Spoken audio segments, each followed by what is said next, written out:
Oke, lanjutan dari video yang sebelumnya, maka equilibrium akan tercapai jika agregat output sama dengan pengeluaran agregat yang direncanakan, di mana pengeluaran agregat yang direncanakan ini adalah C tambah I. Kemudian kita tahu bahwa fungsi C ini, fungsi konsumsi adalah dilambangkan dengan fungsi C0 tambah BY, sedangkan I adalah I0, maka agregat output adalah seperti ini. Agregat output adalah 1 dibagi 1 min B dikali C0 ditambah I0. 1 dibagi 1 min B ini adalah angka pengganda atau multiplier, sedangkan C0 dan I0 ini adalah pengeluaran autonomous.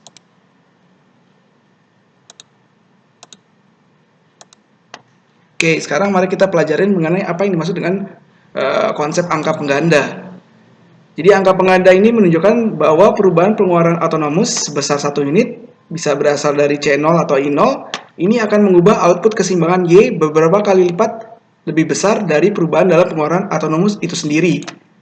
Jadi mekanisme multiplier effect ini terjadi karena penambahan pengeluaran autonomous akan meningkatkan secara langsung pengeluaran agregat yang direncanakan. Ketika AE meningkat, maka agregat output akan meningkat.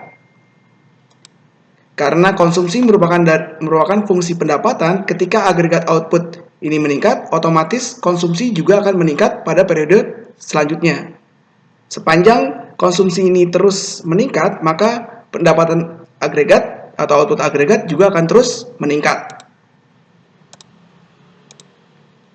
Terus pertanyaannya, apakah proses penggandaan konsumsi ini akan terus terjadi terus-menerus?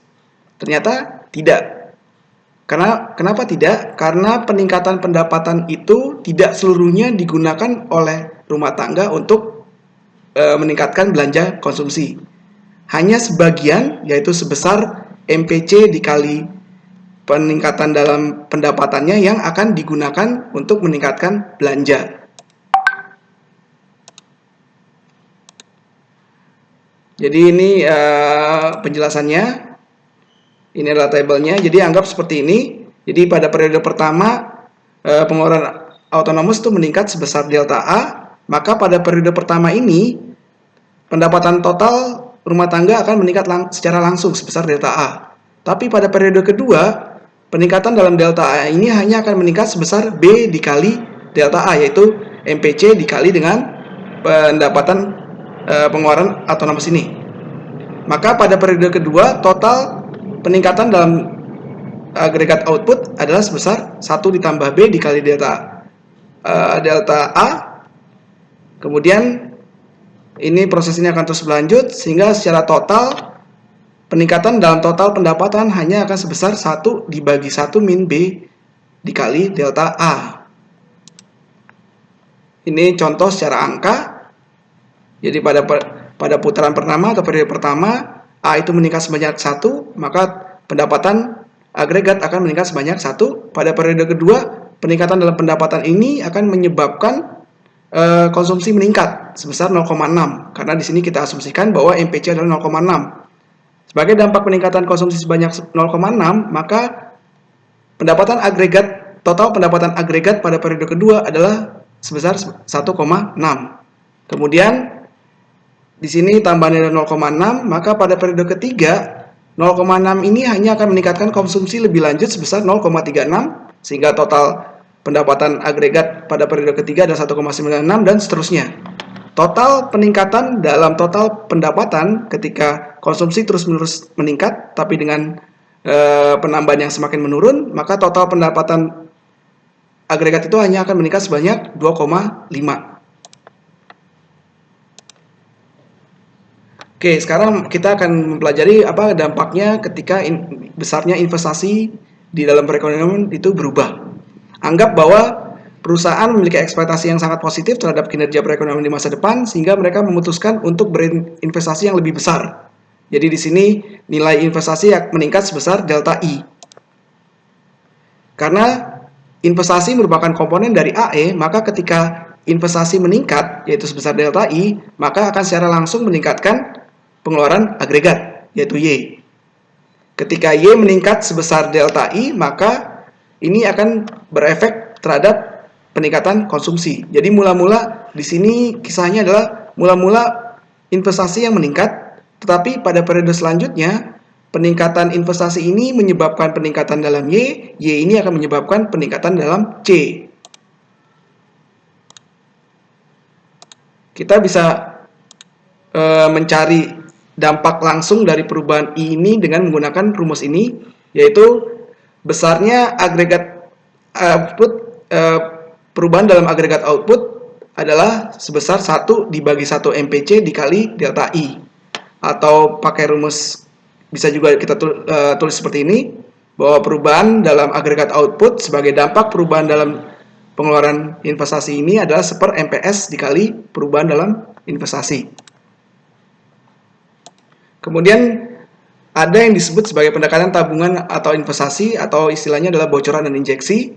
Kita tahu bahwa pendapatan agregat itu akan digunakan rumah tangga untuk konsumsi dan tabungan.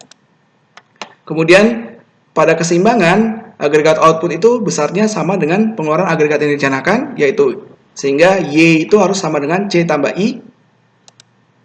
Kita susudikan persamaan atas dan persamaan bawah, maka kita akan peroleh kondisi yaitu dalam keseimbangan saving itu harus sama dengan investasi.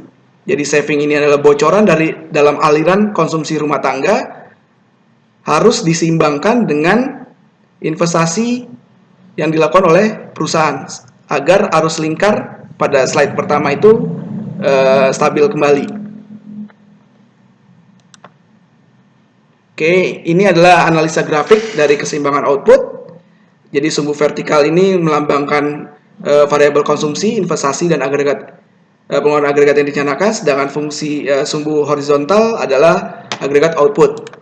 Kita tahu bahwa kurva investasi kita adalah horizontal, garis biru ini, kemudian garis merah ini adalah fungsi konsumsi.